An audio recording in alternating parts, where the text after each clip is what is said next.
autoridades del sector asegurador, socios y aliados de negocio, amigos de los medios de comunicación, empleados de Mapfre México y de Mapfre en América Central y República Dominicana, importantísima representación de Colombia desde Cartagena.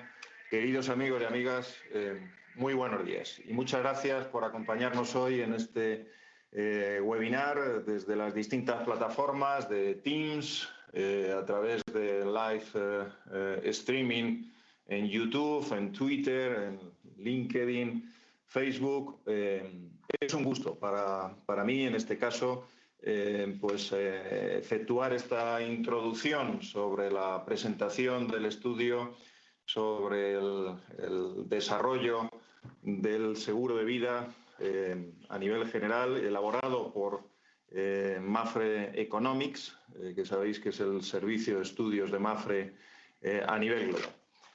Los seguros de vida cumplen dos importantes funciones. La primera, la protección de las personas a través del aseguramiento de los riesgos de fallecimiento, de invalidez en sus distintos grados, y también a través del desarrollo del ahorro, tanto en su versión inversión como el ahorro finalista asociado con la jubilación. Los seguros de vida son sistemas complementarios a los esquemas públicos de pensiones a través del segundo pilar de la previsión, a través de nuestra vida laboral y de la contratación de las pólizas colectivas de las empresas y también de los fondos de pensiones, y también a través del segundo pilar de la previsión en lo que es la contratación individual, ¿no? Tanto los seguros de vida como los productos de jubilación, ¿no?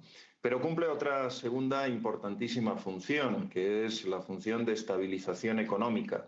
El ahorro a medio y largo plazo es un elemento clave en todas las economías y ayuda de manera muy significativa. De hecho, en la mayor parte de los países de la OCDE, el sector asegurador es el primer inversor institucional, ¿no? Precisamente gracias al seguro de vida.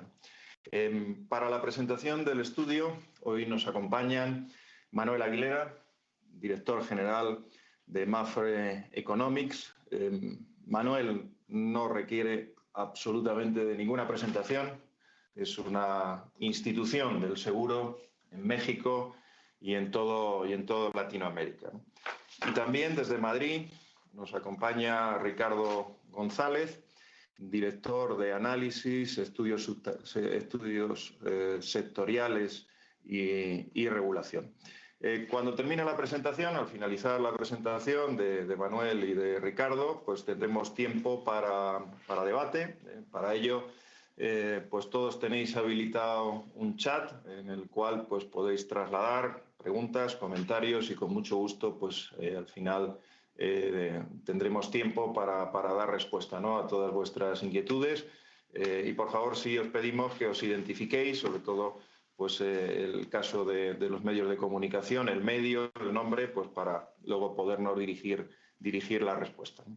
Manuel, Ricardo, un gusto y cuando queráis. Muchas gracias, Jesús.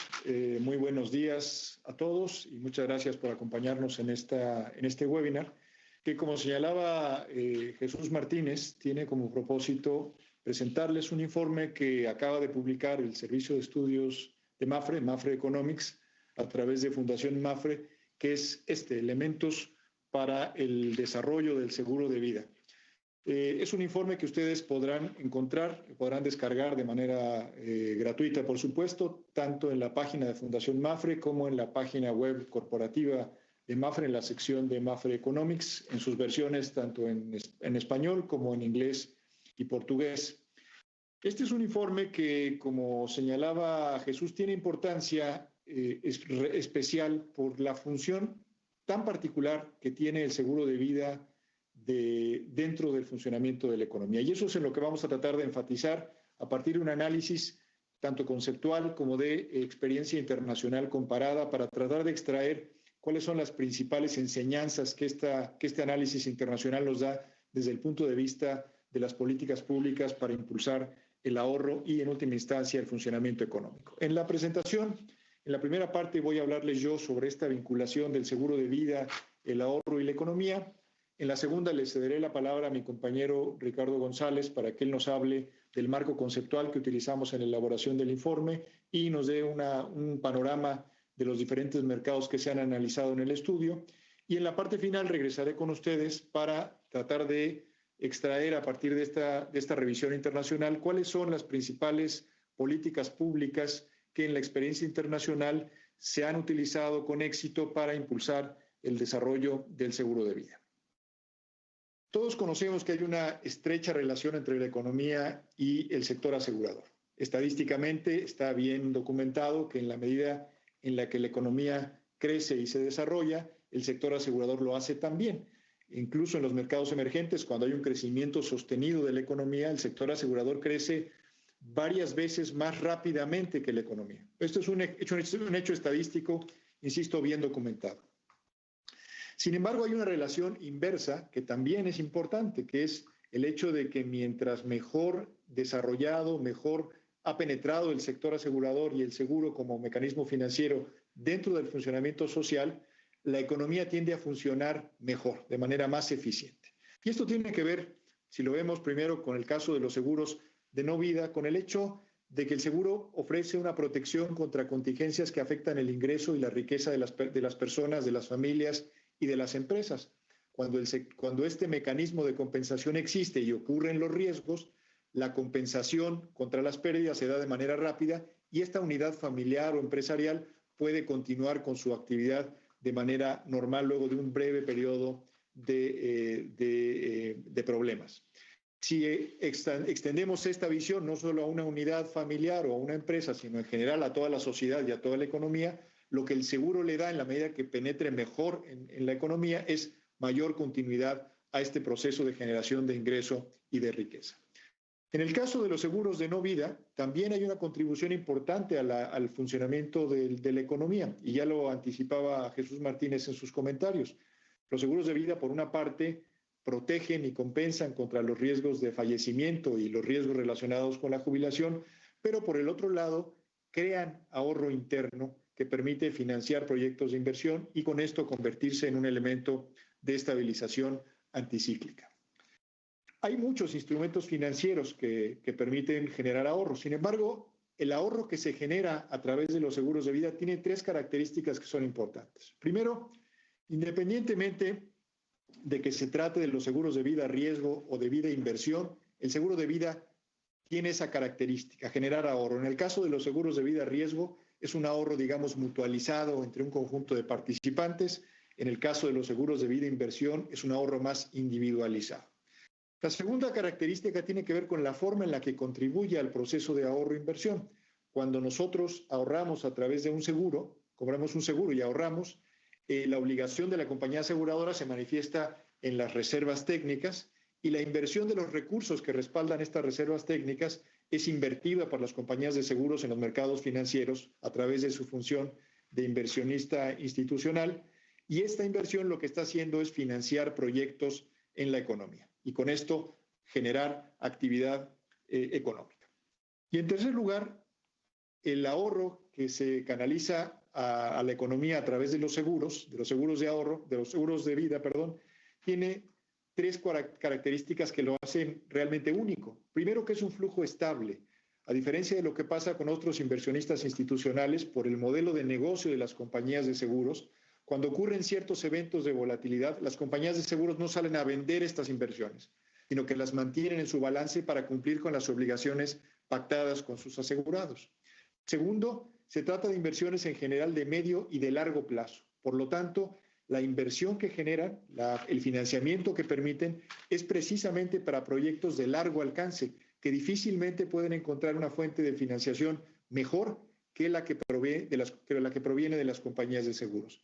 Y en tercer lugar, desde el punto de vista macroeconómico, este flujo estable y de largo plazo ayuda a reducir la volatilidad en momentos en los que ésta se presenta en el funcionamiento económico. Entonces, son varias las características que hacen que una economía que tiene un importante desarrollo del seguro de vida pueda tener una mucho mayor resiliencia y pueda tener mucho mayor dinamismo en su proceso de crecimiento económico. ¿De dónde proviene el ahorro? Básicamente el ahorro proviene claro del ingreso. Mientras las personas tienen un ingreso suficiente que les permite realizar el consumo que requieren para mantener su existencia, su nivel de vida, y puede quedar un remanente, pues entonces ahí se genera el ahorro. El ahorro es la diferencia entre el ingreso que tienen las personas o las familias y lo que consumen. Es una forma de consumo diferido en el tiempo que se guarda para momentos en los que se requerirá en el futuro. Sin embargo, el ahorro también tiene el ahorro desde el punto de vista de este círculo virtuoso para la generación de actividad económica, tiene mucho que ver en la forma en la que se hace. Uno puede ahorrar, por ejemplo, para construirse una casa o un departamento o para pagar un departamento, pero esa inversión no tiene este efecto de financiamiento de largo plazo en la economía. El ahorro que genera este efecto es el ahorro financiero, el ahorro que se canaliza a través del sistema financiero.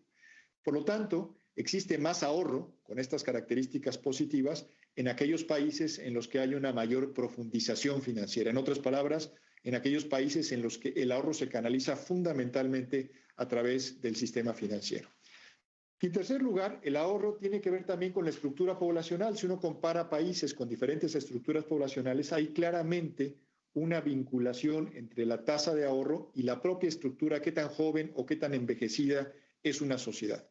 Y este último punto tiene que ver con lo que en alguna otra ocasión hemos presentado, que es esta hipótesis del ciclo de vida de Modigliani, que lo que nos permite ver es cómo evoluciona el ahorro a lo largo del tiempo de vida de las personas. En este gráfico, en el que mostramos en el eje horizontal el tiempo de vida de los individuos, se ve que a lo largo de esta hay una cierta cantidad de consumo que es necesario para sobrellevar la existencia, para sobrellevar la vida. Sin embargo, ese nivel de consumo no necesariamente corresponde con el nivel de ingreso de las personas. Cuando las personas son muy pequeñas, no generan suficiente ingreso para el consumo que requieren, y solamente durante el periodo, digamos, de vida laboral es cuando las personas generan un ingreso que puede ser igual o superior al consumo necesario. Esa diferencia entre el ingreso y el consumo es precisamente el nivel de ahorro. Este nivel de ahorro sirve precisamente para poder subsanar o financiar periodos de desahorro que ocurren antes de entrar al periodo laboral, por ejemplo, los estudiantes que piden préstamos para realizar su carrera universitaria, o después de concluido el periodo laboral, es decir, cuando las personas dejan de trabajar y tienen que vivir de su pensión, que no es otra cosa que del ahorro que lograron realizar a lo largo de su vida. Este principio de cómo se relaciona el ingreso con la edad de las personas, lo llevamos en el informe a un análisis para tratar de establecer cuál es el parámetro de nivel de ahorro ideal en una economía, y lo llamamos el ahorro Modigliani. En este gráfico que está aquí, que se refiere a la economía global, ese ahorro Modigliani es esta línea verde que está señalada ahí. Y la línea amarilla es la tasa de ahorro real que ha tenido la economía del mundo desde 1960 hasta ahora. Y ustedes ven que hasta antes de que ocurriera la gran crisis financiera de 2008-2009, en general la tasa de ahorro de la economía global estaba por encima de esta tasa teórica que requería la economía para cumplir con esta hipótesis del ciclo de vida que presenté hace un momento. Sin embargo, después de la gran crisis financiera de 2008-2009, en general el ahorro ha tendido a ser insuficiente en el mundo para cumplir con esta hipótesis. Este es el mismo análisis, pero para América Latina. Y la situación es más o menos la misma. Sin embargo, el punto de quiebre no es la crisis financiera de 2008, sino la crisis de la deuda de principios de los años 80. A partir de entonces, en América Latina, el nivel de ahorro ha sido insuficiente para cubrir esta hipótesis. Y veamos el caso de México, que no es distinto al de América Latina. Lo que vemos es exactamente lo mismo, como a partir de la crisis de la deuda, el nivel de ahorro real de la economía mexicana está por debajo de ese nivel hipotético que debiera tener. Incluso por debajo, que es lo que muestra esta línea azul que está ahí, de la tasa de ahorro promedio de los países de ingreso medio, que es donde se ubicaría el caso de México. En síntesis, claramente en América Latina y en particular en México hay una tasa de ahorro por debajo de esa tasa de ahorro que nos permitiría cumplir con esta hipótesis poblacional a la que me referí hace un momento. Tener poco ahorro en una economía tiene consecuencias muy importantes. Primero, pues que hay un insuficiente financiamiento, una insuficiente cantidad de recursos para financiar proyectos de inversión desde el canal del sistema financiero. Segundo, que ante la ausencia de ahorro interno, las economías tienden a depender cada vez más del ahorro externo, que tiene una serie de problemas, no solamente en términos de que se tiene que contratar en otra divisa y hay un riesgo cambiario implícito, sino también por el hecho de que en situaciones de volatilidad financiera en el mundo ese ahorro puede retirarse de la economía y simplemente secar las fuentes de financiación de proyectos de inversión. Y tercero, en consecuencia, pues genera una situación de bajo potencial de crecimiento económico, que en buena medida es lo que en México en particular y en general en América Latina se ha observado a lo largo de los últimos años. Si vemos estos datos, confirman lo que acabo de señalarles. La tasa de ahorro promedio de América Latina fue del 23% en el último dato de 2018, mientras que en los países más desarrollados fue casi el 26%, y el caso paradigmático que son los países del sudeste asiático con tasas de ahorro de casi 35%. En este contexto general de ahorro, ¿cómo pintan los seguros de vida? En 2018, que es el último dato disponible para estadísticas globales, las primas de seguros de vida alcanzaron 2.820 miles de millones de dólares. Sin embargo, de ese total, casi el 94% estaba en estas tres regiones, que son Europa Occidental, Asia y Norteamérica, sin incluir a México, Estados Unidos y Canadá.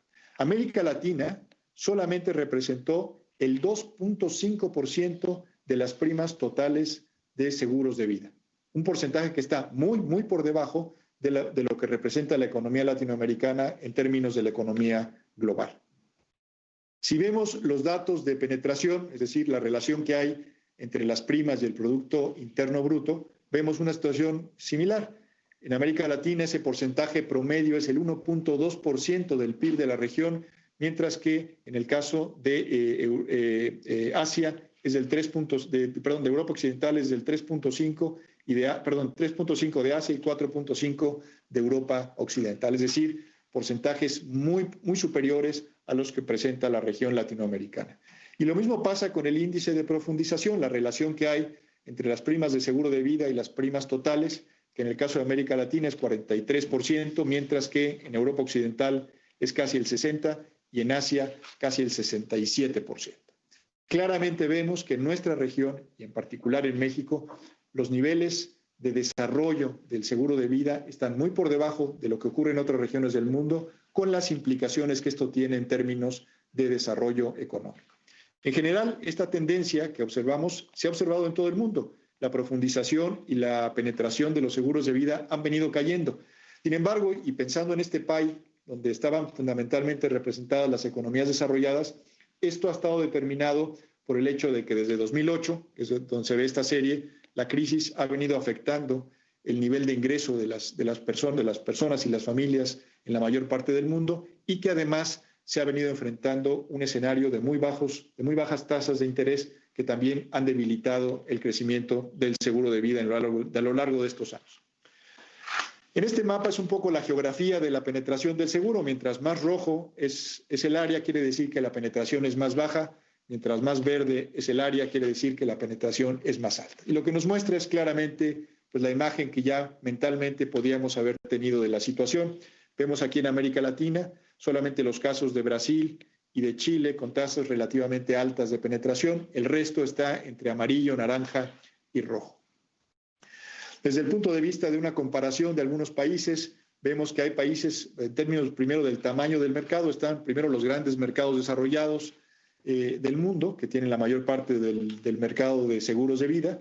México estaría aquí, con un mercado de 12.138 miles de millones de dólares, por debajo de Brasil y de Chile, que son los otros dos mercados, de Brasil y un poquito por encima de Chile, que son los otros dos mercados importantes en términos de desarrollo del seguro de vida.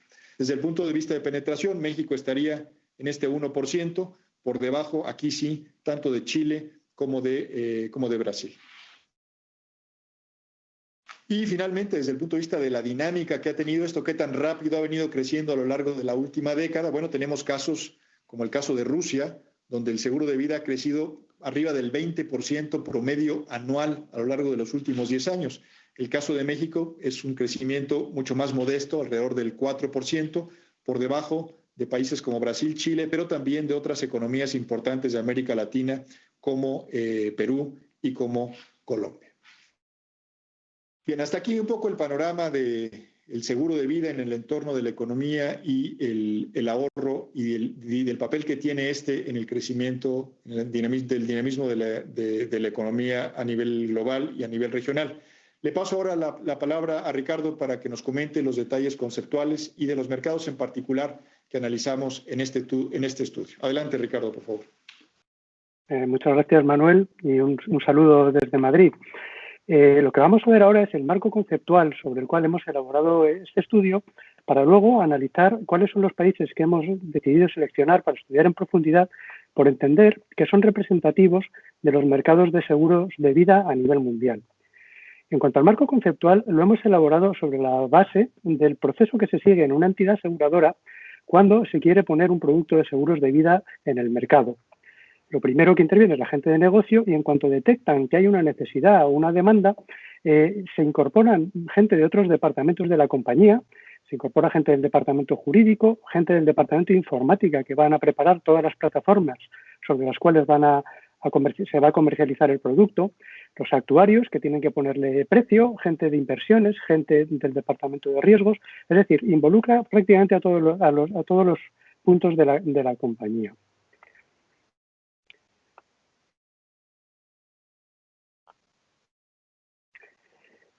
La cantidad de componentes que se puede decidir incorporar a ese producto de seguros de vida es como un proceso de estructuración y es enorme. Se pueden distinguir tres grandes categorías, lo que serían los componentes de riesgo, lo que serían los componentes de ahorro y los componentes de participación en beneficios. Dentro de los componentes de riesgo, el componente principal es la cobertura del riesgo de fallecimiento y de lo que se trata es de ofrecer protección a los familiares del asegurado. Dentro de los componentes de ahorro, el objetivo principal es constituir un capital o una renta en un momento determinado. Pero a su vez, al lado del componente principal, por ejemplo, de fallecimiento, se puede decidir incorporar garantías complementarias. Se puede decir incorporar una cobertura de accidente o una cobertura de enfermedad. A su vez, si se incorporan estas garantías, hay que decidir si las prestaciones que se van a dar pues van a ser en caso de lesiones corporales, de invalidez permanente, de una incapacidad temporal. Si se decide cubrir el riesgo de enfermedad, pues hay que decidir si lo que se va a dar es una cantidad fija en caso diaria, por ejemplo, en caso de hospitalización, o una cantidad en el caso de diagnóstico de una enfermedad grave. A su vez, hay que decidir si las prestaciones van a ser en forma de capital o bien si van a ser en forma de prestación de servicios médicos, servicios funerarios. Más decisiones que hay que tomar. Si incorporamos a nuestro producto un capital diferido, pues hay que definir cuál es el valor de rescate, el reembolso de primas, si queremos incorporarlo o no. Podemos decidir también que la prestación en lugar de capital o servicios, prestación en forma de servicios, pues sea una renta temporal o vitalicia. Y a su vez hay todos estos tipos de renta que se pueden incorporar a nuestro producto. También podemos decidir darle al tomador la capacidad de decidir en cuanto a dónde se van a invertir la reserva que se va generando, en cuyo caso asume el riesgo de la inversión. Y, por último, se puede decidir incorporar una participación en beneficios financieros o una participación en beneficios técnicos, entre otras. La idea que queremos transmitir en esta diapositiva, en esta lámina, es que el resultado de este proceso de preparación de un producto de seguros de vida puede dar lugar a numerosas combinaciones. Es decir, es muy difícil encontrar dos productos de seguros de vida idénticos en el mercado. Sin embargo, se pueden agrupar en 5 grandes categorías, lo que serían los productos de vida riesgo, los productos de vida ahorro, los productos de vida inversión, los productos de rentas y los productos de seguros de vida previsionales vinculados a la jubilación. En cuanto a los seguros de vida a riesgo, a su vez, dentro de esta categoría podemos incluir 5 subcategorías principales. En ella se encontrarían los seguros temporales para el caso de muerte, pero también los seguros de vida entera, seguros de vida universales, variables y universales variables. Cuando nos hemos asomado al mercado, los mercados donde hemos encontrado estos productos son los que se exponen en esta diapositiva. Lo que son los seguros temporales para el caso de muerte se encuentran prácticamente en todos los mercados analizados. Es el principal pilar, ¿no?, de una compañía de seguros de vida, es digamos, cómo se inicia todo el proceso de aseguramiento de vida a lo largo de la historia. Y son productos sencillos. Son productos sencillos porque lo que cubren es el riesgo de fallecimiento del asegurado para proteger a sus familiares, pero se pueden ir complicando añadiendo coberturas complementarias, como hemos podido ver. Se pueden contratar como seguros individuales, pero también seguros colectivos que ofrezcan las empresas para sus trabajadores, y los seguros de amortización de préstamos también entran dentro de lo que es esta categoría. Requieren realizar un cuestionario médico y un cuestionario de estilo de vida. Y, bueno, si los capitales asegurados son muy altos, pues incluso un examen médico.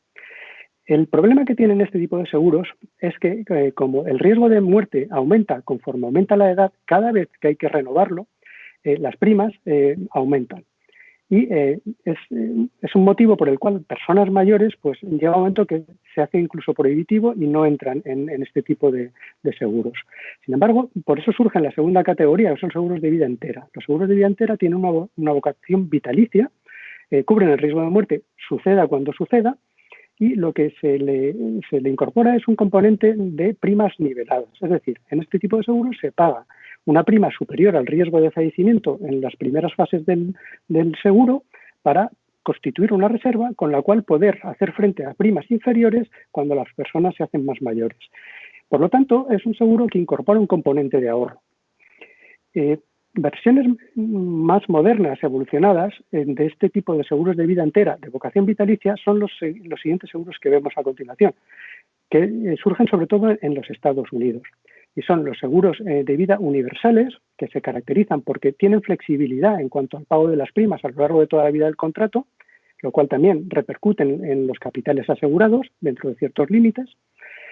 Los seguros de vida variables, que se caracterizan porque la reserva que van generando se gestiona en forma dentro del balance de la compañía, pero en una cuenta separada, y se le da al tomador la posibilidad de decidir en cuanto a las inversiones. Y en este caso, pues asume el riesgo de lo que pueda pasar con esas inversiones.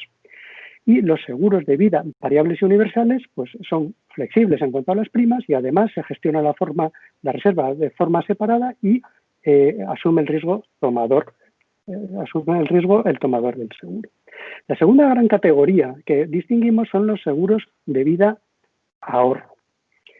Este tipo de seguros, a su vez, dentro del mismo hay varias subcategorías, pero la idea principal es que son muy parecidos en apariencia a lo que es un depósito bancario, con aportaciones únicas, con aportaciones periódicas, garantizan un tipo de interés normalmente y en ocasiones pues una participación en beneficios de la cartera de inversiones de la compañía. Los encontramos prácticamente en todos los mercados. El único problema es que en los mercados desarrollados, por el entorno de bajos tipos de interés que estamos viviendo, han perdido atractivo y se ha pasado a fórmulas más vinculadas con la inversión, que es la tercera de las grandes categorías que vemos, los seguros de vida e inversión. Dentro de esta categoría, pues incluimos lo que son los productos Unit Link y los Index Link, que o replican una cartera o se invierten en unidades de fondos de inversión que replican un índice. También se encuentran en casi todos los mercados, pero el mercado por excelencia de este tipo de seguros es el mercado británico, en el que más del 50% de las carteras gestionadas son seguros en los que el tomador asume el riesgo de la inversión. La cuarta gran categoría son los seguros de rentas. Dentro de las rentas de supervivencia hay dos subcategorías principales, que son los seguros de rentas a cambio de una prima única, estos son productos muy tradicionales y están presentes en todos los mercados, pero luego están los seguros de rentas variables, que son seguros más modernos y que han surgido en los Estados Unidos y se han extendido a algún país. Por ejemplo, vemos que se han extendido al mercado brasileño y son habituales también en el mercado japonés. Estos productos se caracterizan porque son productos a largo plazo y constan de dos fases, una fase de acumulación y una fase de disposición. Durante la fase de acumulación el tomador puede asumir el riesgo de la inversión o puede incorporar garantías. Lo que es importante es que en la fase de disposición da una serie de opciones y una de ellas siempre es poder transformar el dinero acumulado en una renta con las tablas biométricas y con los tipos de interés garantizados negociados al principio del contrato. Los seguros que incorporan garantías son seguros que en apariencia pues, parecen sencillos, dicen incluso de ellos que son productos elegantes, pero tienen un problema principal, y es que la gestión de riesgos de este tipo de productos es muy compleja. Requieren coberturas por parte de la compañía aseguradora, coberturas que en ocasiones son dinámicas, las coberturas que se llaman delta gamma. Muy pocas aseguradoras tienen tamaño e infraestructura suficiente para poder efectuarlas y por eso solo se encuentran en mercados muy evolucionados. Ahí vemos que los hemos localizado en lo que es Estados Unidos y en Japón. Y la quinta gran categoría de productos de seguros de vida que encontramos en el mercado son los seguros previsionales vinculados a la jubilación. Y esto conecta con los sistemas de pensiones, con los pilares de los sistemas de pensiones. Hay tres pilares. El primer pilar es el pilar obligatorio y el segundo y el tercero son los pilares complementarios. El segundo es el pilar complementario de tipo empresarial, vinculado a una relación laboral, y el tercero son los seguros privados. Pues ahí las aseguradoras también tienen un rol que jugar y emiten productos que se engloban en esta categoría y compiten con otros como los fondos, como los planes de pensiones. Estos se encuentran prácticamente en todos los. Pero, otra vez más, es el mercado británico en el que prevalecen. Vemos que el 92,6% de las primas en 2018 y en 2019, pues por ahí estarán, son seguros de este tipo. Se caracterizan también por la liquidez. Suelen dar ventajas fiscales y ser ilíquidos. Bien, pues aquí vemos el menú de las 5 categorías principales de seguros de vida que podemos encontrar en el mercado. Ahora vamos a analizar cuáles son los mercados de seguros que hemos analizado en profundidad en nuestro estudio. En lo que es el continente americano, hemos seleccionado los mercados de Estados Unidos, de México y de Brasil. En Europa, el mercado del Reino Unido, el mercado español y el italiano, y en Asia el mercado japonés y el mercado de Hong Kong. Para analizar los mercados, el tamaño de los mercados, seguimos 2 indicadores principales. El primero de ellos es lo que representa el ahorro gestionado respecto al Producto Interior Bruto del país. El ahorro gestionado viene dado por lo que son las provisiones técnicas. Vemos que en Estados Unidos se acerca a lo que es en la última década, en la década 2008-2018 se acerca al 30%, pero no llega a tocarlo. La última medición que tenemos de 2018 y es el 27% de su Producto Interior Bruto. El segundo indicador que utilizamos es la penetración de los seguros de vida, que es lo que representa las primas de los seguros de vida en proporción al PIB. Y vemos que el mercado de los Estados Unidos está, digamos, bastante por debajo, es la línea azul del gráfico de la derecha, está bastante por debajo de lo que es la media de los países desarrollados. Y eso es así porque hay países que en particular tienen una penetración de los seguros de vida muy alta, como hemos visto en el mercado británico y también ocurre en el mercado de Japón, que elevan mucho la media. Está un poquito por encima en Estados Unidos del 2%, mientras en la media de los países desarrollados ahí esa medición era del 4,3% del PIB. El mercado de seguros de vida de Estados Unidos presenta sensibilidad a lo que son los tipos de interés a corto plazo y también a lo que es el mercado de renta variable. Y eso es así porque tienen productos, mucho producto en el que el tomador asume el riesgo de la inversión y muchas veces los tomadores asumen dedicar un porcentaje importante de sus inversiones a inversiones en renta variable. El catálogo de productos que hay en el mercado es muy amplio, pero vemos que prevalecen los seguros de rentas y dentro de las rentas los denominados variable annuities. Es un mercado de seguros colectivos, se utiliza mucho, lo utilizan mucho las empresas como un elemento más en el paquete salarial de los trabajadores como complemento. Y aquí vemos la lista de los 10 principales, de las 10 mayores compañías de seguros de vida en este mercado y las 2 primeras pues son MetLife y Prudencia. Pasamos al mercado mexicano.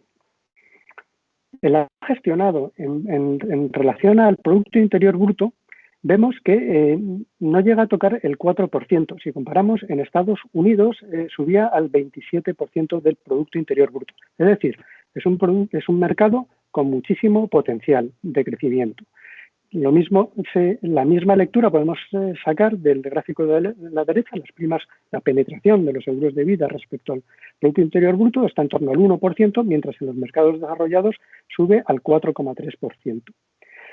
Es un mercado en el que hay bastante seguro colectivo y presenta sensibilidad a los tipos de interés a corto plazo y obviamente al comportamiento del ciclo económico. Si la economía va bien, pues los seguros de vida pues también van bien, ¿no? Le favorece.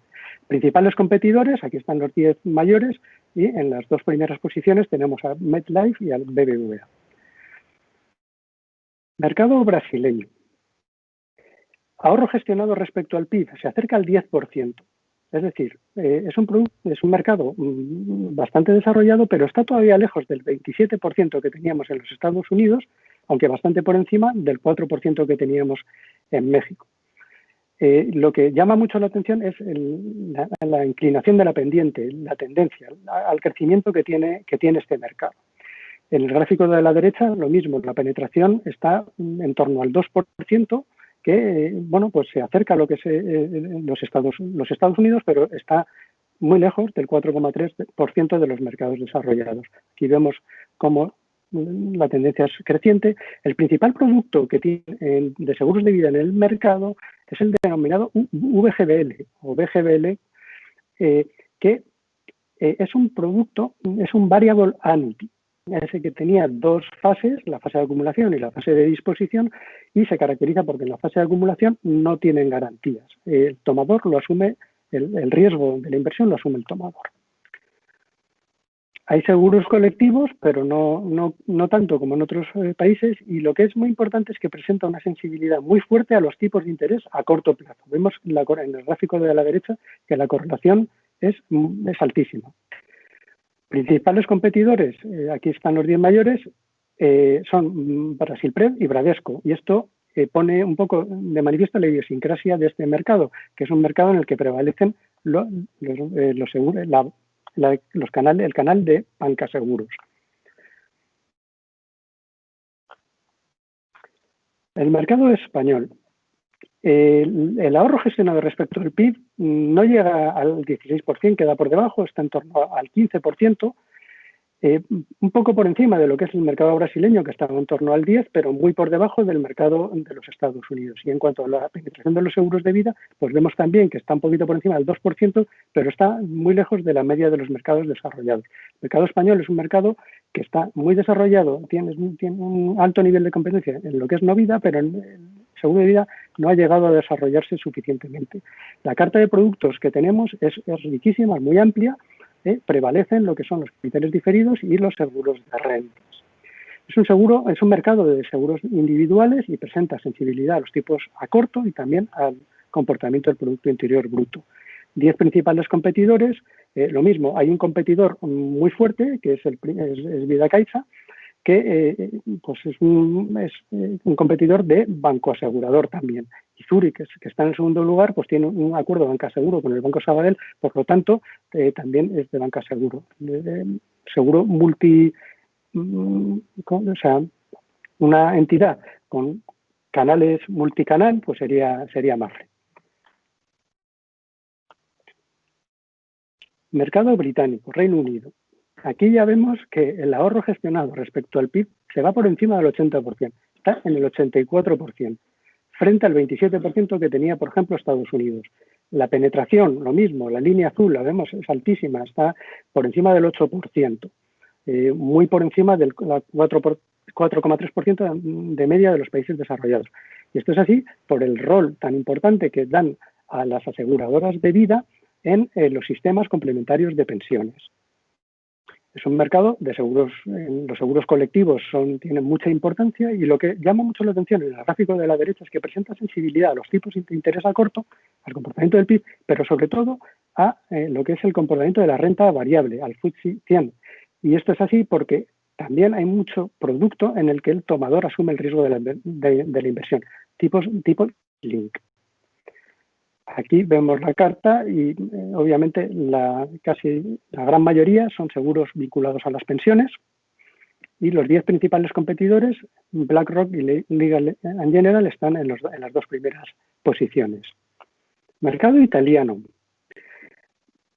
Este mercado también está muy desarrollado y en este caso no es por el rol que se le dé en el sistema de pensiones, es por la confianza que tiene la gente en sus entidades aseguradoras.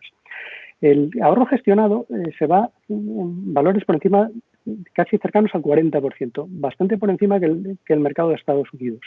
Y en la penetración lo mismo, la línea azul está bastante por encima de la media de los mercados desarrollados.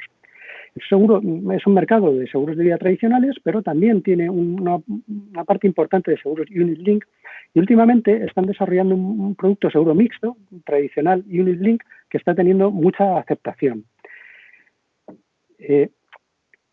La sensibilidad, en el gráfico de la derecha, este mercado también es peculiar porque presenta mucha sensibilidad a lo que es la prima por plazo, es decir, al diferencial entre el tipo de interés a largo plazo y el tipo de interés a corto. Es decir, son seguros que ofrecen, digamos, apuestan sobre la pendiente de la curva de tipos de interés. Aquí están los 10 principales competidores. Los 3 primeros, Intesa Sanpaolo, Generali y Poste Vita, son entidades que tienen pues, mucho prestigio en el mercado italiano, como hemos comentado. Bien. Mercado japonés. Otro mercado que está, digamos, hipertrofiado, muy desarrollado. El ahorro gestionado alcanza casi el 70% del Producto Interior Bruto del país. La penetración de los seguros de vida también muy por encima de la media de los mercados desarrollados, no llega al 8, pero está un poquito por debajo de lo que es el Reino Unido, pero estaría en la segunda posición de los mercados analizados.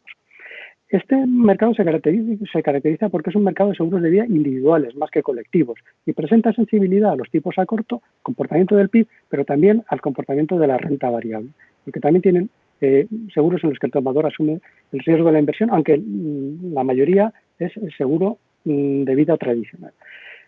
La carta de productos es bastante variada, rica, y prevalecen los seguros de vida entera. Y en el mercado japonés, igual que en el mercado de los Estados Unidos, es muy habitual que incorporen garantías accesorias de salud. Seguros de renta, pues tienen rentas variables, pero también variable annuities, que se llaman, pero prevalecen las rentas fijas, con un tipo de interés garantizado, y lo que hacen en este mercado es, como tienen los tipos de interés tan bajos, han optado por invertir dinero fuera, sobre todo bonos a muy largo plazo, sobre todo americanos, en dólares. Y para terminar, el mercado de Hong Kong. Este es un mercado también muy, muy desarrollado. El nivel de penetración casi llega al 18% de las primas, y esto es así porque lo que es las autoridades tienen entre sus objetivos tener un sistema financiero potente, fuerte en lo que es la región, y favorecen a las entidades financieras en general y pues a las entidades aseguradoras de vida en particular. La penetración también, el índice de profundización es altísimo. Destaca mucho el crecimiento tan fuerte que han tenido desde la década 2008-2018 y me gustaría resaltar en el gráfico de la derecha, porque es una cosa muy peculiar lo que pasó en el año 2016. Este mercado es sensible a lo que son los tipos de interés a corto, a la variación del PIB, pero también a la renta variable, pero en sentido contrario a otros mercados. Y eso es así porque es un mercado de seguros de vida tradicionales en los que el asegurado es un perfil de ahorrador, no de inversor. Y lo que pasó es una caída fortísima de la bolsa, lo que provocó es lo que se llama un flight to securities. La gente se movió hacia activos más seguros y ellos consideran como más seguros los seguros de vida. Bueno, y con esto paso la palabra a Manuel, que va a explicar todo el tema de las políticas públicas. Muy bien, muchas gracias, Ricardo.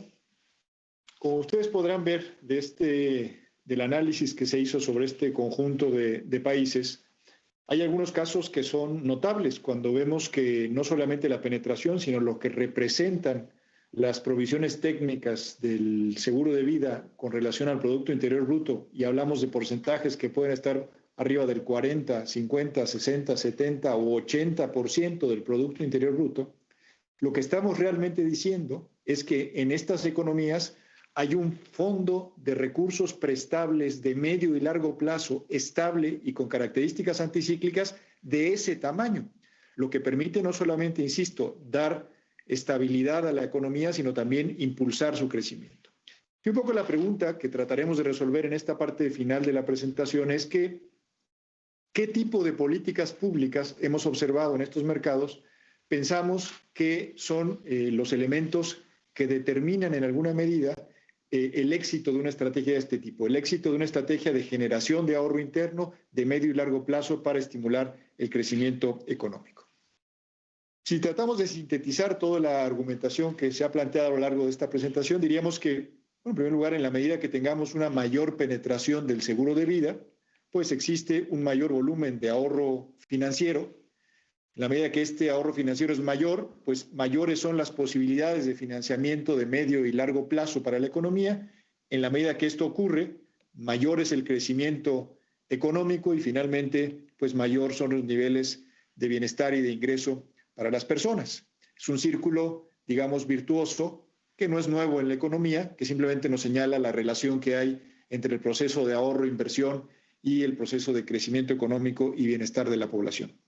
Y es precisamente eso, el hecho de que el seguro de vida tiene esas características particulares que justifica el que haya políticas públicas para tratar de elevar los niveles de penetración del seguro de vida. No se trata, que no sería justo, por otro lado, de establecer políticas públicas solamente para ayudar al crecimiento del sector asegurador, sino se trata fundamentalmente de políticas públicas en las que el sector asegurador es un instrumento más que permite todo este proceso de formación de capital y de crecimiento económico.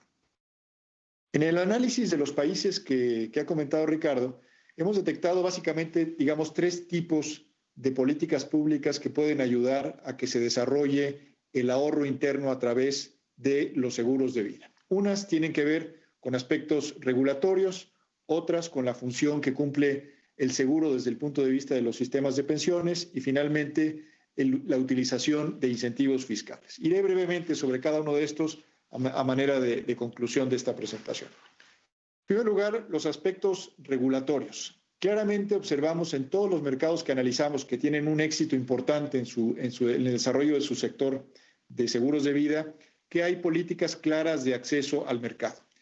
En general, las regulaciones en el mundo prevén ciertas condiciones para que los participantes de estos mercados puedan estar ahí. Hay normas para que una empresa pueda convertirse en una compañía aseguradora que son más o menos rigurosas. Pero en todos los mercados que analizamos hay ciertas normas especiales para las compañías de seguros de vida. Es decir, hablamos de compañías que deben tener un cierto nivel de sofisticación que no necesariamente se obtiene en los seguros de daños. Y esto es importante para que la competencia que se dé en el mercado sea una competencia que no genere deterioro en el mercado o en los intereses de los asegurados. Una segunda cuestión tiene que ver con la estabilidad regulatoria. Los seguros de vida son productos de medio y de largo plazo. Y cuando hablamos de medio y largo plazo, hablamos de 10, 15, 20 o 30 años.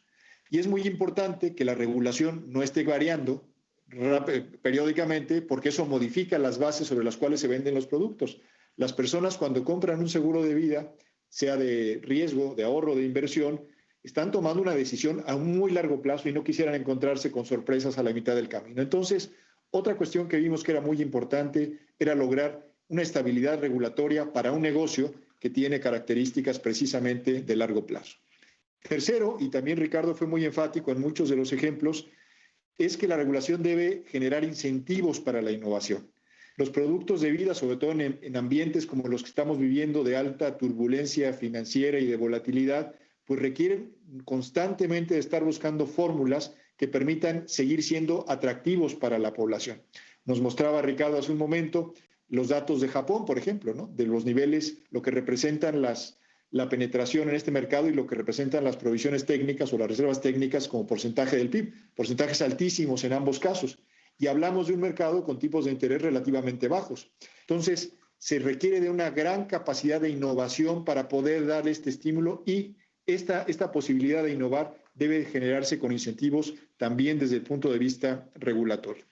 Y finalmente, como ocurre con todos los intermediarios financieros que se encargan de canalizar ahorro, pues se requiere cubrir una serie de elementos de conducta de mercado para informar adecuadamente al público de la naturaleza de los productos que se le ofrecen.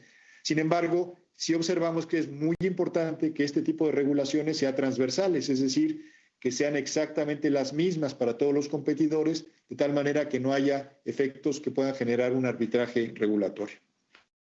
Un segundo grupo de políticas públicas, quizás una de las más importantes, tiene que ver con la función que cada gobierno asigna al sector asegurador y en particular a los productos de vida dentro de los sistemas de pensiones. Sabemos, e incluso tenemos algún estudio por ahí sobre el tema, que prácticamente todos los países en el mundo están sufriendo graves problemas desde el punto de vista de sus sistemas pensionarios. Las tasas de reemplazo son relativamente bajas y los sistemas tradicionales, tanto de reparto como de individuales de capitalización, están enfrentando el impacto demográfico y el impacto financiero que vive el mundo desde hace varios años. Una de las medidas para tratar de corregir esto es un ejemplo que se da en el Reino Unido. En el Reino Unido hay un sistema de pensiones de adscripción obligatoria en el sistema de empleo, en el Pilar 2. Cualquier persona que entra a trabajar al sistema formal de trabajo, su empresa tiene la obligación de adscribirlo a un sistema de pensiones en el que hay una contribución del trabajador, una contribución de la empresa y una contribución del Estado a través de ciertos incentivos fiscales. Y el trabajador puede decidir no estar en este sistema de adscripción obligatoria. Lo puede decidir, es una decisión que tiene que tomar firmando que está consciente de lo que está haciendo. Pero de la otra forma se está generando un sistema complementario de pensiones que apoya a los pilares obligatorios. Entonces, esta es una muy buena experiencia, un muy buen ejemplo de políticas públicas de cómo a través de un sistema complementario de pensiones de empresa con la participación del sector asegurador se puede cumplir con la función de apoyar al sistema de pensiones desde el punto de vista de las tasas de reemplazo que enfrentarán los trabajadores y también desde el punto de vista económico de una mayor generación de ahorro interno para estimular el crecimiento de la economía. Y está la aplicación, digamos, ya no del Pilar 2, sino del Pilar 3, a través de los planes de pensiones voluntarios, ya no son a través de empresas, sino en muchos países, en el caso de buscar que las personas individualmente, aquellas que tengan capacidad de ahorro adicional, puedan comprar productos de seguros que tengan características precisamente para apoyar su retiro, como es el caso de los planes que comentó Ricardo del caso de Brasil. Y finalmente, el tercer grupo de políticas públicas tiene que ver con los incentivos fiscales. Una constante en la mayor parte de los países que analizamos en este estudio es que hay incentivos fiscales para productos de ahorro e inversión de largo plazo. Incentivos que pueden ir desde una desgravación, bien sea a los ingresos que sirven de base para las aportaciones a estos planes o bien al momento del retiro de estos fondos dentro del producto, o a través del diferimiento o de tasas impositivas más bajas para el caso de los rendimientos que obtienen estos fondos, o incluso alguna estrategia, digamos, más inclusiva donde puede haber una cierta progresividad del incentivo fiscal dependiendo del nivel de ingreso para tratar de estimular que también los grupos de menores ingresos de la población puedan acceder a productos de ahorro de largo plazo. Una segunda cuestión que tiene que ver con los incentivos, sin embargo, y esto también lo vimos en la experiencia internacional, es la estabilidad de los incentivos. Como ocurre con la regulación, es muy importante que esos incentivos se mantengan en el tiempo, porque otra vez las personas cuando toman una decisión de ahorro lo hacen pensando en los siguientes 20 o 30 años y no es correcto que las personas se defrauden en la mitad del camino, no por una mala actuación de la compañía aseguradora, sino por un cambio de políticas públicas en este sentido. Una segunda cuestión tiene que ver con los incentivos para productos de ahorro vida-riesgo, los que son como prestaciones laborales dentro de las empresas, que también es una constante que prácticamente vimos en todos los mercados. Y finalmente, el evitar los desincentivos relativos a la aplicación de impuestos indirectos. En algunos mercados, no hay ninguno de estos que analizamos en el estudio, pero hay otros mercados en diferentes lugares del mundo, se han llegado a aplicar impuestos indirectos a los seguros de vida, es decir, impuestos al valor agregado. En estos casos, prácticamente el sector asegurador desaparece, porque es una inconsistencia pensar en estimular el ahorro y tener que pagar impuestos por ahorrar el dinero. por un impuesto al consumo por ahorrar el dinero, pensando que lo que se está haciendo no es invertir, sino consumir comprando un producto de ahorro, que es un contrasentido económico y también desde el punto de vista de la política fiscal. Este es el conjunto de, digamos, buenas prácticas que están recogidas en el informe de manera mucho más detallada a lo que yo he presentado ahora. Los invitamos a que ustedes puedan entrar y descargar este informe, poderlo leer con mucha mayor amplitud. Tiene, además de la información que hemos dado aquí, muchos más datos interesantes, además de poderlo encontrar en la página web de Fundación Mapfre o de corporativa del Grupo Mapfre. Aquí yo les dejo este código QR que si ustedes en este momento toman la cámara de su teléfono celular, de su móvil, y toman este código QR, los llevará directamente a la descarga del documento. Y con esto terminaríamos. Jesús, te cedo a ti la palabra para la parte de las preguntas. Muy bien, pues muchas gracias, Manuel, Ricardo. Como siempre, magnífica información y presentación, muy didáctica, muy para que todos podamos entender, ¿no? Como decíamos al principio, la importancia del seguro de vida a nivel micro y a nivel macro, ¿no? Bien, como comentamos, ahora abrimos el turno de debate para todas aquellas cuestiones que consideréis, preguntas, comentarios. Ya tenemos algunas en el chat, con lo cual, si os parece, pues empezamos, ¿no? Antonio Hernández, del Universal, compañero de medios de comunicación, nos pregunta, en términos generales, la pandemia de COVID-19, ¿qué tanto puede incentivar la contratación de seguros en un país como México? Bueno, nos repartimos, si os parece, las preguntas. Empiezo yo, dándote mi opinión, ¿no? de cómo efectivamente pues esta pandemia que nos ha afectado en todo, ¿no? Empezando por nuestra vida, ¿no? Y siguiendo por todas las decisiones, pues indudablemente está afectando y va a afectar, ¿no? La primera cuestión que sí podemos comentar desde el punto de vista asegurador aquí en México es que se ha incrementado la preocupación por los riesgos personales, ¿no? Hay una mucho mayor demanda por la contratación de seguros en general de gastos médicos, pero también en seguros de vida asociados con el fallecimiento, ¿no? Obviamente, la situación sanitaria que estamos viviendo pues hace que nos preocupemos más, ¿no? De algunos riesgos que hace unos meses no era así, ¿no? Por lo tanto, bueno, sí pensamos que en lo que se refiere estrictamente al seguro de vida, pues vida riesgo, sí está generando una mayor demanda y puede ser que en los próximos meses esta tendencia se mantenga, ¿no? En la parte de ahorro, bueno, aquí la valoración es un poco más, vamos a decir, más subjetiva, ¿no? Y yo aquí voy a tirar un poquito de historia, ¿no? De lo que ha pasado en anteriores crisis económicas, ¿no? Sobre todo la que tenemos más reciente del 2008-2011. Ahí el efecto que se produjo en general en todos los mercados fue un efecto anticíclico del seguro de vida, ¿no? Lo han explicado muy bien Manuel y Ricardo cómo hay una relación directa entre la situación económica y la evolución del seguro, ¿no? Pero también se da una circunstancia, digamos ya mucho más a nivel individual, y es que cuando hay incertidumbre, en los momentos de incertidumbre en general, y estamos viviendo pues un momento de máxima incertidumbre actualmente, pues hay determinadas decisiones que tomamos que no tomaríamos en situaciones normales, ¿no? Y esa incertidumbre pues hace que el seguro de vida o los productos, en este caso de vida ahorro, te generan una tranquilidad, una seguridad, pues si nos vamos a los productos tradicionales, una garantía de rentabilidad, que no sabemos qué va a pasar con los mercados financieros, que no sabemos con muchas cosas, ¿no? Con lo cual, sí se puede dar la circunstancia de que haya una mayor propensión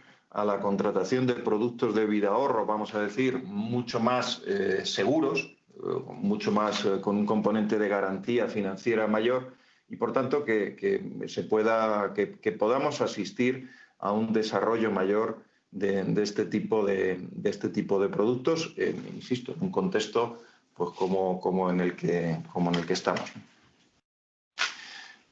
Karen Guzmán Adame, de Milenio, nos preguntas, en el caso de México, ¿qué dinámica esperan que traerá esta nueva crisis económica por coronavirus en la colocación de seguros? también un poco la contestación o la respuesta con lo que antes comentaba, ¿no? Entiendo que nos preguntas a nivel general por los seguros. Ya daba la respuesta de lo que creo que puede pasar en términos de los seguros de vida, vida riesgo, vida ahorro. Mi opinión es positiva. En términos de gastos médicos, pues ya lo he dicho también. Creo que vamos a asistir, estamos asistiendo y vamos a asistir a meses de mayor demanda y, por tanto, de mayor contratación. Donde podemos tener más dificultades es a nivel general en el desarrollo de seguros conceptualmente no vida. Lo primero, y de manera mucho más inmediata, pues lo hemos sufrido en estos meses de confinamiento y de apenas movernos, pues el seguro del automóvil,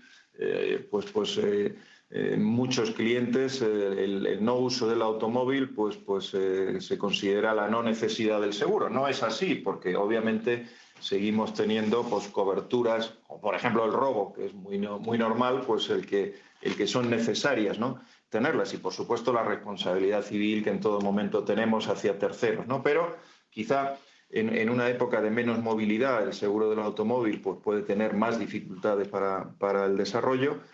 Así como, bueno, pues otro tipo de seguros relacionados con el patrimonio, ¿no? Pero en líneas generales la evolución pensamos que va a ser más positiva en todo lo que son riesgos personales y una mayor dificultad, y dependiendo mucho de cómo sea la profundización de la crisis y su duración, pues tendrá un efecto también mayor o menor en el seguro, ¿no?, en la evolución del seguro en México. Sergio López, nos preguntas cómo hacer que la gran mayoría de la sociedad apueste a estos intangibles y a la generación de confianza para la adquisición de este tipo de productos y crean en los beneficios futuros que ofrecen. Manuel, Ricardo.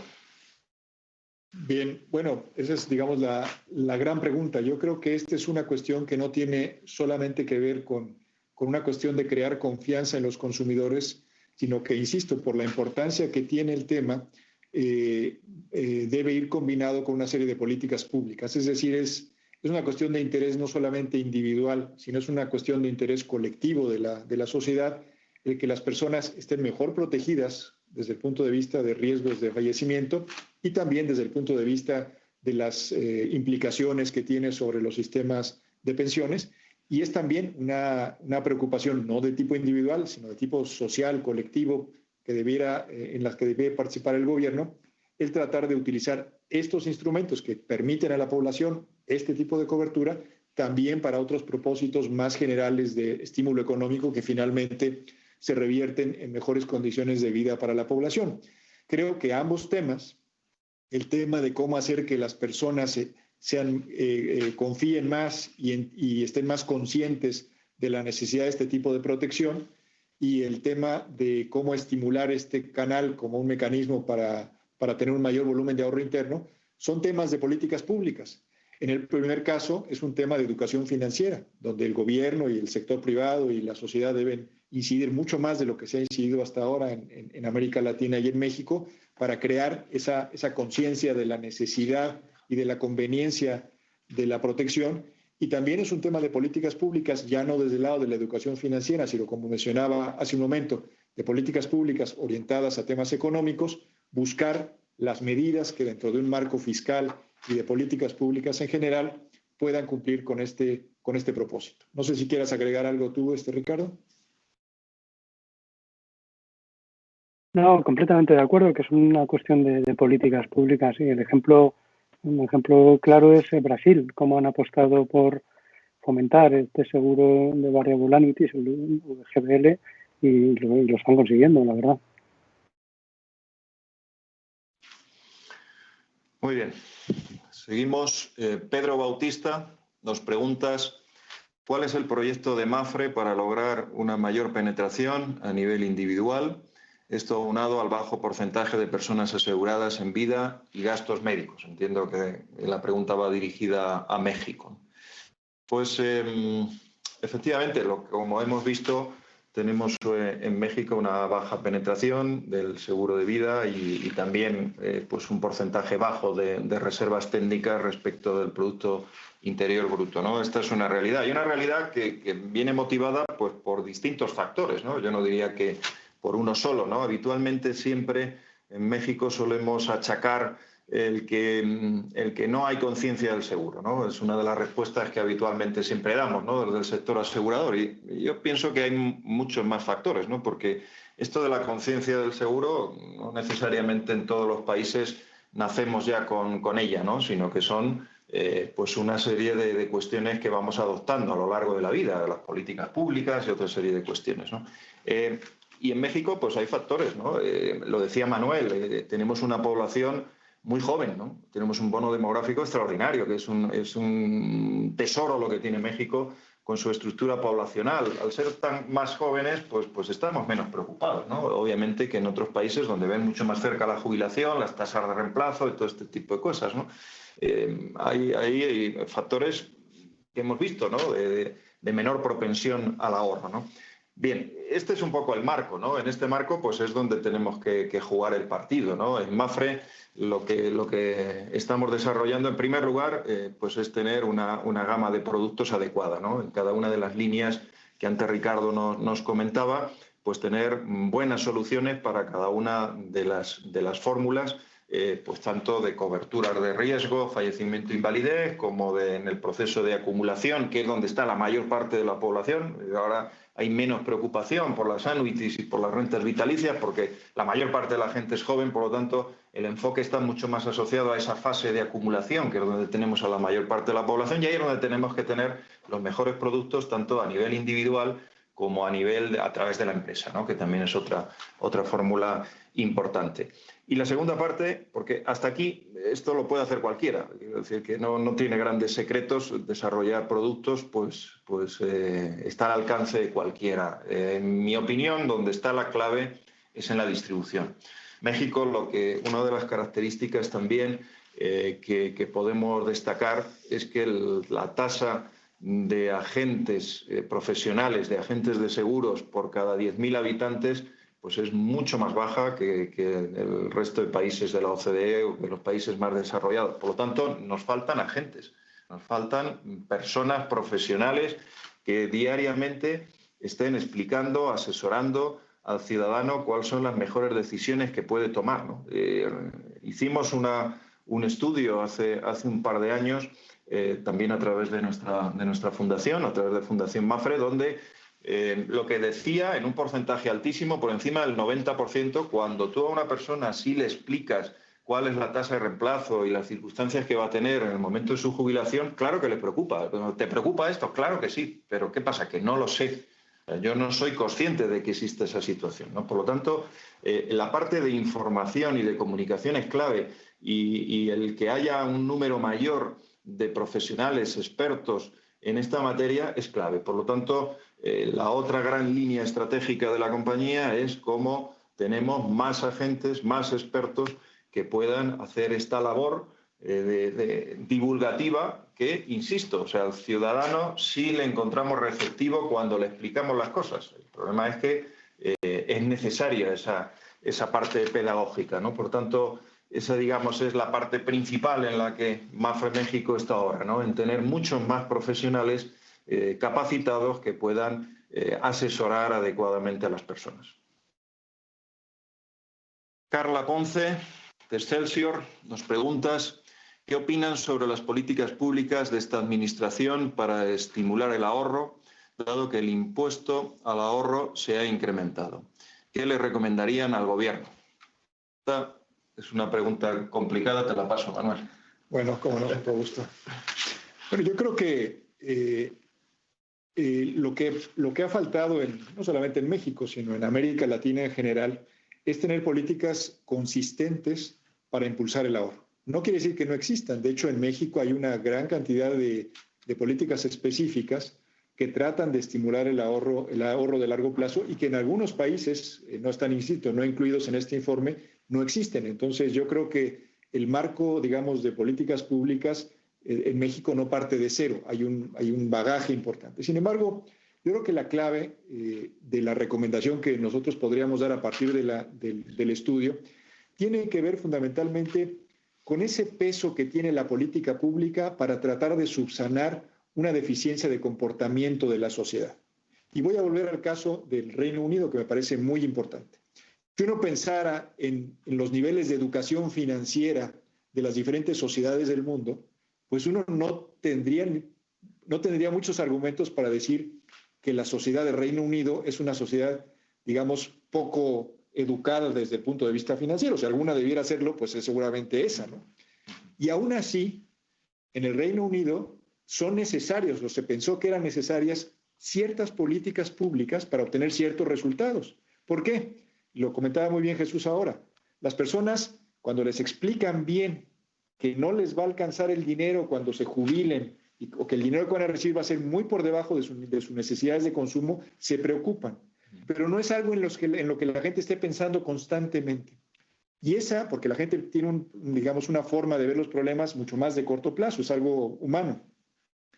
Esa deficiencia, digamos, de percepción sobre las necesidades financieras de largo plazo es precisamente lo que las políticas públicas deben subsanar. Y por eso, en una de las sociedades financieramente mejor educadas, como es la del Reino Unido, el gobierno tomó la decisión de decir cualquier persona que entre al sistema laboral debe obligatoriamente tener un sistema de empresa para complementar su pensión. Ese es el enfoque de políticas públicas que yo creo que no solamente en México, sino en América Latina ha faltado. Y si hubiera que dar alguna recomendación, sería esa: buscar políticas públicas consistentes que traten de atacar efectivamente el problema de fondo, que en este caso sería el de las pensiones. Susana Rico, nos preguntas: ¿el seguro de vida puede ser una respuesta a la problemática de los sistemas de pensiones, particularmente en México? Pues esta es la respuesta más fácil, ¿no? Evidentemente sí, ¿no? Puede y debe ser el instrumento, ¿no? Como antes también hemos comentado, en todos los países desarrollados, finalmente, los sistemas de previsión están basados en tres pilares, ¿no? El público, que generalmente cada vez es más un pilar muy mínimo, muy de subsistencia; el profesional y el particular, a nivel individual, ¿no? Y el seguro juega el papel de esos dos pilares, tanto el profesional como el personal, ¿no? Y ahí están todos los temas que aquí se han comentado, ¿no? Tanto políticas públicas como incentivos fiscales, como bueno, pues los distintos mecanismos que podamos tener, ¿no? Es verdad que en México se da una peculiaridad, y es que, hablando exclusivamente del esquema de pensiones, ¿no? Asociado a la jubilación, al retiro, y es que los mecanismos que las empresas han decidido instrumentar pues para sus empleados en materia de jubilación no se ha ido por la fórmula del seguro, sino que se ha ido por fórmulas más de fondos, de fideicomisos. Entonces, bueno, pues es verdad que algunas empresas tienen pues fondos importantes para sus empleados y no está dentro de esta estadística de las reservas técnicas conceptualmente de la penetración del seguro, ¿no? Si incorporáramos estas cifras, pues seguramente tendríamos un volumen mayor, ¿no? Pero claramente el seguro tiene que ser la solución, ¿no? Insisto, pues para esos dos niveles de previsión tan necesarios, ¿no? Porque efectivamente el sistema magnífico del siglo XX, probablemente la mayor avance que se produce en el siglo XX, el estado del bienestar y esos seguros sociales que se instrumentan, esa seguridad social que se instrumenta en todos los países, pues fue extraordinaria. ¿Qué sucedió? Claro que esto se hace en un contexto donde la estructura poblacional era una determinada. Esa estructura poblacional ha cambiado drásticamente, desde luego en todos los países desarrollados, donde se ha producido un envejecimiento muy importante. En México no tenemos ese envejecimiento, por lo tanto tenemos más tiempo para poder resolver el problema que en otros países ya es inmediato, pero tenemos que poner las medidas para que eso pase, ¿no? Porque ya hemos visto que la solución es que empezar a ahorrar, pero empezar a ahorrar desde jóvenes, ¿no? O sea, esto no se soluciona cuando alguien tiene 60 años y se va a jubilar a los 65, ya no hay tiempo de acumulación. Esto se resuelve cuando empiezas a trabajar. Y empezar desde ahí, pues con el ahorro a través de la empresa y con el ahorro a nivel individual. Y de esta forma sí llegamos a que cuando llegue el momento de la jubilación, sí tenemos pues esos 3 niveles que nos van a permitir mantener nuestro nivel de vida y nuestro poder adquisitivo, que de otra manera no lo vamos a tener. Alejandro Romero nos preguntas, en México el 93% de la población no tiene seguro de vida. ¿Cuándo se creará un producto que alcance a este mercado de ingresos bajos? Bueno, esta es una muy interesante también pregunta que podemos responderla de forma compartida, Manuel, porque seguro que puedes trasladar ideas, ¿no? Desde luego, si nos atenemos, ¿no?, a la estructura, los segmentos de la población desde el punto de vista económico, pues claro, nos encontramos que un porcentaje de la población está en unos niveles donde su capacidad de consumo y de gasto pues es pequeña, ¿no? Y ahí pues es difícil efectivamente el incorporar dentro de ese gasto pues el seguro de vida, ¿no? O el concepto de ahorro, o sea, una serie de cuestiones donde el primer problema pues generalmente es resolver la propia situación de informalidad en la que las personas se encuentran, ¿no?, antes de resolver el problema del seguro, ¿no? Pero en cualquier caso sí hay unas fórmulas que se están desarrollando y se han desarrollado de forma importante en Latinoamérica especialmente, también en otras partes del mundo, ¿no? En Asia y en otros países no, pero en Latinoamérica y en muchos países están ayudando a la penetración del seguro en general y al seguro de vida, que son los microseguros o los seguros masivos, ¿no? Entre no tener nada y tener lo necesario, pues están situaciones intermedias. Entonces, empezar a través de tener alguna cobertura básica en materia sanitaria o en materia de coberturas de vida básica, barata y con una distribución que permita llegar a estas personas, pues pensamos que es la manera, ¿no? Es la manera de donde en este tipo de segmentos de la población pues podemos ir poco a poco incorporando el seguro, que de otra manera no lo vamos a conseguir, ¿no? Por lo tanto, yo diría que ese es el camino, ¿no? Ahora hay que encontrar los medios y la forma pues para llegar a las personas, ¿no? Hay segmentos, pues hace pocos días, ¿no?, veíamos como, por ejemplo, las empleadas del hogar, ¿no? En México, más de 2 millones de empleadas del hogar y más del 95% de ellas pues no tienen una cobertura mínima a través del Seguro Social, porque desgraciadamente el empleador, que es el que debiera darlas de alta, pues no las da, ¿no? Bueno, pues nosotros en Mapfre estamos desarrollando una línea de coberturas muy básicas para las empleadas del hogar. O sea, tenemos que trabajar, desde luego, a través de segmentos, ¿no? No hay una solución única para toda la población que está en niveles de ingresos bajos, pero sí que trabajando a través de segmentos y buscando los mecanismos de distribución, pues sí pensamos que poco a poco podemos ir incorporando la penetración del seguro en estos segmentos. Manuel, si quieres. Pues quizás yo solamente complementaría desde una visión otra vez de políticas públicas, que efectivamente este es un tema fundamental en países como México. Cuando pensamos en los estratos de más bajos ingresos de la población y cuando pensamos también digamos, en las intenciones de política del gobierno de tratar de mejorar las condiciones de vida de estos segmentos, claramente el que pueda existir un mecanismo de compensación que evite que ante la presencia de ciertos shocks que ocurren en las familias, sobre todo, insisto, en estas familias de muy bajos ingresos, y que pueden determinar un cambio completo en la expectativa de vida y de permeabilidad social de la familia a lo largo de muchos años, puede ser la gran diferencia entre que las personas se mantengan en una situación de pobreza durante muchos años o puedan seguir esta ruta de ascenso social.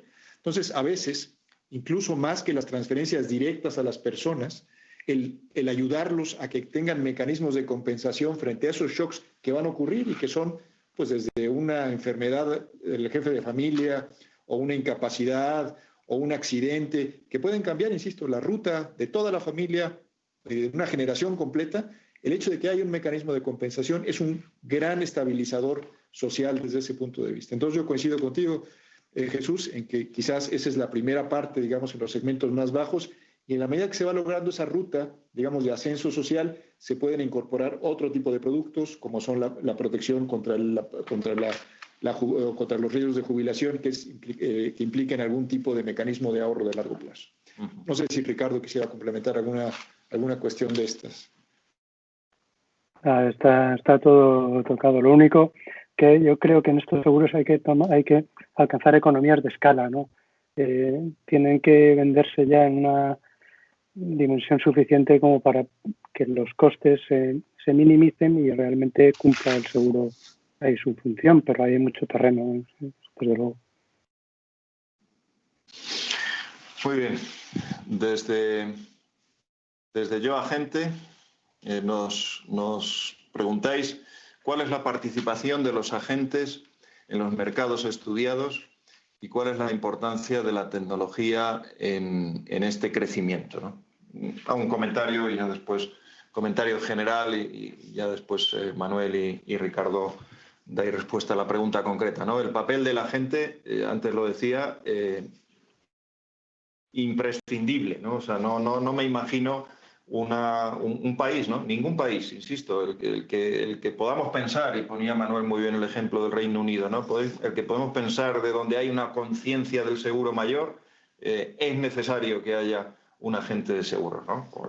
Donde no existe esta conciencia, imaginaros, ¿no? Por lo tanto, el papel es absolutamente imprescindible, ¿no? Lo que sí es verdad es que lo que sí tenemos que ir adaptándonos es a la situación, ¿no? A las distintas situaciones y desde luego aprovechar cada vez más la tecnología pues, en favor de una distribución mucho más profesional, ¿no? Pero permitidme que dé mi opinión muy categórica en la imprescindibilidad de la figura del agente para el desarrollo del seguro en cualquier mercado, ¿no?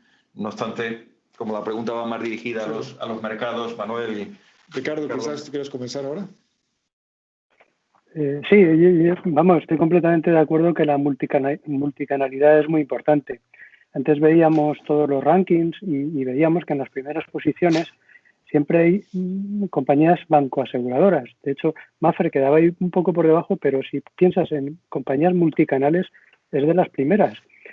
Y el problema es que, por ejemplo, en el mercado español tiene mucho peso lo que es el banco, o sea, el canal banco asegurador, tiene mucho peso también los fondos de inversión, por otro lado, y se vuelve un mercado muy competitivo, es muy difícil entrar y es muy necesario esta figura de la gente que comenta Jesús, y un sistema de incentivos adecuado.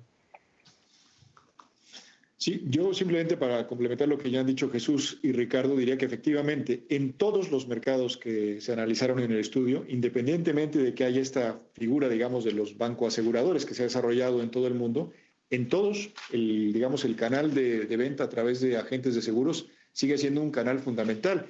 Sobre todo si pensamos en esquemas de ahorro de muy largo plazo, cuando tú vas a tomar una decisión de esa naturaleza, necesitas tener frente a alguien que te explique, que te dé elementos que te permitan tomar una decisión correcta sobre el tema. Entonces, se vuelve esencial el tener a un agente profesional del otro lado de la mesa. Muy bien. Fansec, Familia Segura, nos comentáis, excelente plática, muchas gracias. ¿Por qué? Y ahora la pregunta, ¿por qué en México, en sus seguros de retiro y de ahorro educacionales, no manejan pesos mexicanos? Bueno, pues una pregunta que tiene fácil respuesta porque por lo menos Mapfre sí tiene la posibilidad de que nuestros productos de ahorro, ya sean vinculados a la jubilación o vinculados, en este caso, a la educación o a algún otro objeto de ahorro, pues todas estas modalidades las tenemos en pesos mexicanos, ¿no? Es verdad que hay muchos ahorradores en México y depende también de los momentos, ¿no? Las situaciones, como antes decíamos, dependiendo de que haya más incertidumbre o menos, más volatilidad en los mercados o menos, pues tenemos mayor propensión hacia irnos hacia el dólar o hacia la moneda local, ¿no? En México hay un concepto muy interesante que es la UDI, la rentabilidad asociada sobre la inflación, que para los ahorradores también tiene un elemento muy interesante bajo mi punto de vista y que no lo hay en otros mercados, ¿no? Pero desde luego disponemos de toda la gama de productos en pesos mexicanos que además conceptualmente pues pensamos que es lo más adecuado, ¿no? O sea, lo más adecuado es invertir en la moneda de tu país, ¿no? Que al final pues nos estemos jugando la evolución de las cosas pues en nuestra propia moneda, ¿no? Ya estamos en las últimas. Andrea, excelente información proporcionada, nos ayudará muchísimo para dar valor a nuestras visitas. Magnífico, Andrea. De eso se trata, de eso se trataba, de que estos minutos pues fueran útiles para todos. Manuel Torres, muchísimas gracias, excelente presentación, saludos. Gracias, Manuel, por tu comentario agradable. Y la última pregunta, creo que es la última, la que nos ha llegado. Pedro Aguilar, ¿qué rol ha jugado o está jugando el microseguro en los seguros de vida? Antes hacíamos una mención, ¿no? Cuando se preguntaba cómo podemos desarrollar pues el seguro, ¿no? Sobre todo en segmentos más bajos económicamente de la población. La realidad es que dentro del concepto de microseguro, que es muy amplio porque dentro del microseguro pues cabe cualquier tipo de modalidad y de cobertura, pues quizá el que está teniendo un mayor desarrollo es precisamente el seguro de vida, en general el seguro de riesgo, ¿no? de vida riesgo, porque bueno, pues hay un mecanismo de distribución masivo muy asociado con la actividad de la microfinanciera o el microcrédito, y sobre el microcrédito pues es bastante habitual el que lleve incorporado pues un microseguro de vida, ¿no? Por esa línea pues el desarrollo del seguro de vida tiene bastante peso dentro del conjunto de lo que sería la cartera a nivel global en México y en general en Latinoamérica de los microseguros, ¿no? Pero nuestra obligación, en este caso como aseguradores, es encontrar muchas más vías de distribución que no exclusivamente el microseguro de vida pegado al microcrédito, que está bien, pero no, hay que encontrar la manera de solucionar pues las necesidades aseguradoras pues también en base a otros criterios, ¿no? Y que no sea solamente casi la obligación de la contratación por esta vía, ¿no? Pero indudablemente pues es una línea de desarrollo importante, ¿no? Manuel, Ricardo, si queréis complementar. Muy bien. Todavía tenemos otro comentario. Bartolomé Cano, Pech, nos dices, excelente presentación, muchas gracias. Y he experimentado con Mapfre, que tiene planes de seguros muy flexibles para cada persona y familia. Saludos desde Mérida, Yucatán. Muchísimas gracias, Bartolomé, y saludos para esa extraordinaria zona de México, Yucatán y en concreto Mérida, ¿no? Preciosa ciudad, ¿no? Muy bien, pues Manuel, Ricardo, si me permitís ya, vamos terminando. Muchísimas gracias. Me estaban pasando datos de un número muy importante de personas que habéis estado en esta conexión en directo, incluso como hemos hecho la grabación, pues que hay muchas personas que van a poder disponer de ello después pues de manera diferida, por lo tanto esperamos que también por ahí pues algunas personas podáis disfrutar de esta presentación, y lo que esperamos pues que haya sido de utilidad. Por los últimos comentarios nos quedamos muy contentos de que pensamos que sí que este tiempo pues ha sido de utilidad, y en general, ¿no? El que haya servido pues para hablar de algo que con carácter general no es muy conocido, y ahora me estoy refiriendo más pues sobre todo a los medios de comunicación.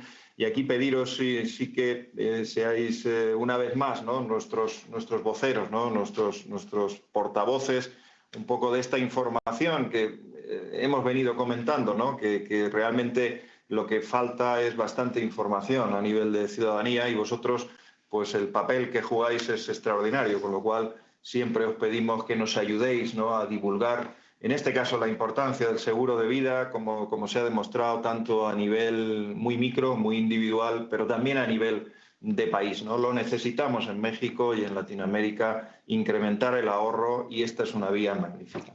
Muchísimas gracias a todos y bueno, pues esperamos estar con vosotros pues en otras ocasiones, porque estos señores de Mapfre Economics son enormemente fructíferos, están haciendo informes de grandísimo nivel permanentemente, con lo cual pues os seguiremos invitando. Muchísimas gracias y buen día para todos. Muchas gracias. Chao. Adiós, hasta luego.